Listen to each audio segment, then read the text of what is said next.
Olá pessoal, tudo bem? Professor Alexandre aqui e hoje nós vamos discutir o assunto, o tema e o título do trabalho de pesquisa. E começamos aqui com um pensamento que vai nos nortear, que é: a relevância não está na escolha do tema, mas na preocupação em estabelecer uma discussão atual.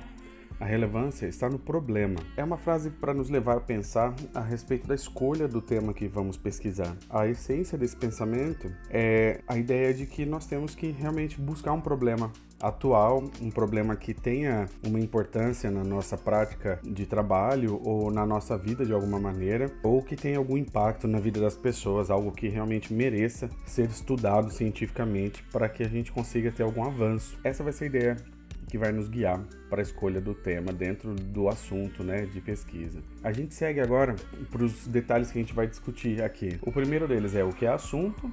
Em seguida, a gente delimita um tema de pesquisa a partir do assunto e, em seguida, nós vamos pensar em como criar o título do nosso trabalho.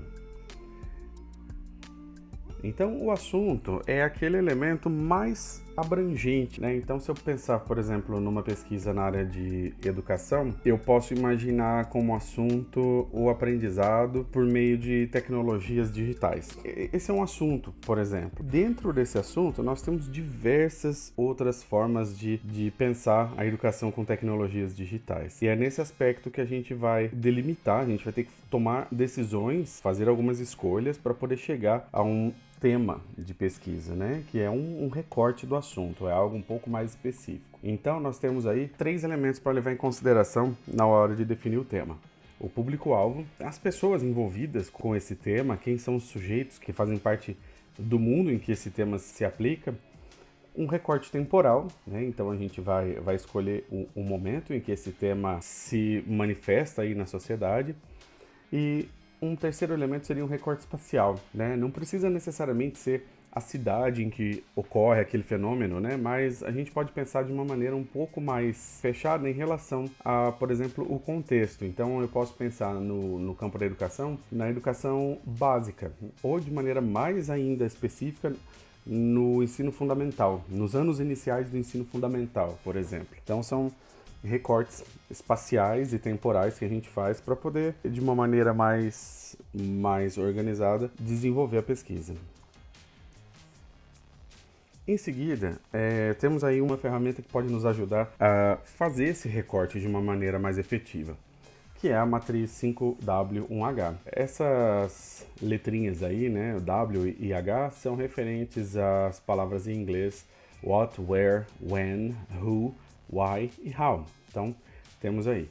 A gente vai, para conseguir fechar o que é esse nosso tema, a gente vai precisar escolher o que vai ser estudado, onde vai ser estudado, qual é o contexto em que esse elemento vai ser estudado, quando, um recorte temporal. Então, ainda voltando àquele exemplo da educação, eu posso pensar na primeira década dos anos 2000, por exemplo, um recorte temporal. Quem está envolvido, então alunos, numa pesquisa de educação, geralmente nós temos 2 focos ali, ou os alunos ou os professores. Então eu vou estudar a perspectiva dos alunos, por exemplo, Já respondo aí a perguntinha quem. E por quê? Então, por que eu quero estudar a qualidade do aprendizado por meio de mídias digitais? Qual é a razão que me leva a querer estudar isso? Então, aí a gente vai, por exemplo, poder partir da premissa de que essas ferramentas, essas mídias fazem parte da vida do aluno e elas podem ser aproveitadas também para a aprendizagem. E como? É uma pergunta que tem a ver com a influência de alguns elementos nesse processo, Então, como que acontece o aprendizado por mídias digitais, por exemplo? É uma das perguntas que nós podemos fazer dentro da área da educação, retomando o exemplo inicial.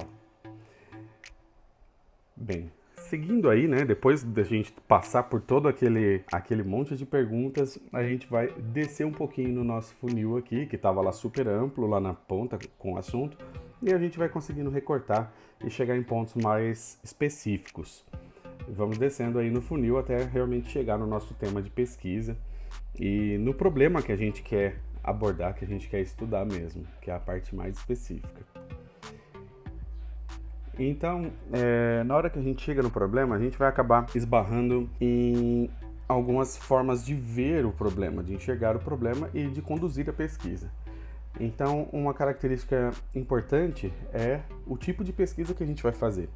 Então, nós temos basicamente 3 tipos de pesquisa.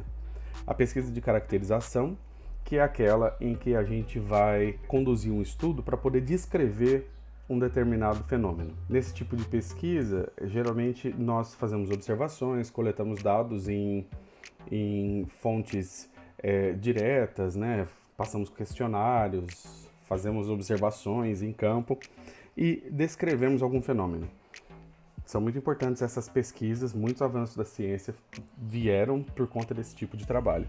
O segundo tipo é o tipo de pesquisa que estuda a associação entre variáveis, com interferência. Para pegar aqui um exemplo prático, a gente pode pensar no caso da medicina. Um pesquisador resolveu verificar se o aumento de peso era um fator que poderia agravar a situação de saúde de uma pessoa com diabetes. Então, foram conduzidos estudos, fazendo testes, né?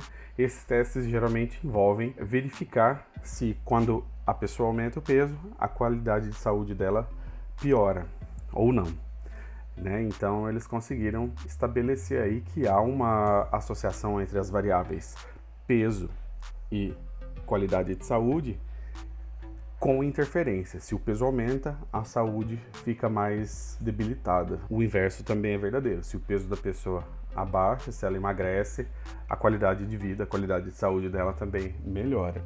Então, essas duas variáveis aí têm interferência uma sobre a outra. No segundo momento, né, de trabalho com associações, a gente pode também fazer um trabalho que verifica a associação entre variáveis sem interferência. Nesse caso, a gente pode pensar também um exemplo da medicina, na questão do aumento do peso relacionado à incidência de problemas cardíacos. Então, ninguém conseguiu verificar ainda que a pessoa ter o maior peso, né, pode ter problemas cardíacos, né, e que isso causa problemas cardíacos. Mas o que já foi possível verificar é que as pessoas que têm problemas cardíacos, em sua maioria, costumam estar acima do peso ideal. Então, uma coisa que acontece nesse caso de associação entre variáveis sem interferência é que, quando você olha o peso do paciente, você consegue estimar alguma possibilidade maior de problema cardíaco no futuro, mas estar acima do peso não necessariamente leva a problema cardíaco.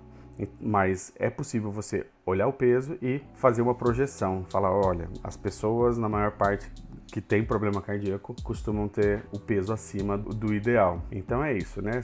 Uma coisa não causa a outra, mas é um indicativo. Isso é uma associação entre variáveis sem interferência. E são esses 3 tipos de pesquisa que a gente faz. É isso que a gente costuma fazer, não tem muito para onde correr.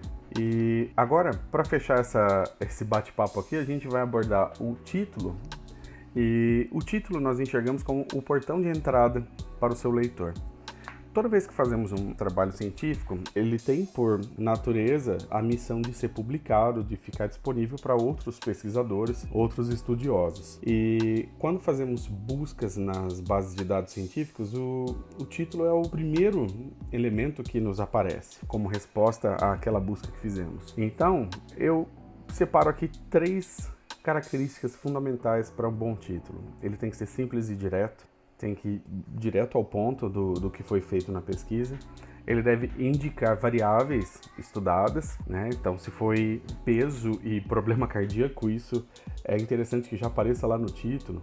Se é tecnologias digitais e educação infantil, é interessante que apareça lá também, justamente para chamar a atenção de quem procura o trabalho, né? Seja ele publicado na forma de artigo, numa revista científica, né? Num periódico, ou uma monografia, um trabalho no site de uma universidade. E nem sempre é preciso mencionar a cidade onde o estudo foi feito, porque uma das características fundamentais do estudo científico é a sua generalização. Então, as descobertas que você fizer no interior do estado de Minas Gerais em relação a crianças na educação básica e o aprendizado com tecnologias digitais são de alguma forma generalizáveis, porque criança, apesar das peculiaridades do lugar onde elas vivem, é criança em todo lugar. Então a gente está falando aí de aspectos que a gente pode pegar daquilo que foi observado no interior de Minas Gerais, mas que podem ser transpostos para outras realidades em outros lugares. Então a gente só coloca o nome da cidade no título quando a gente está estudando algo que é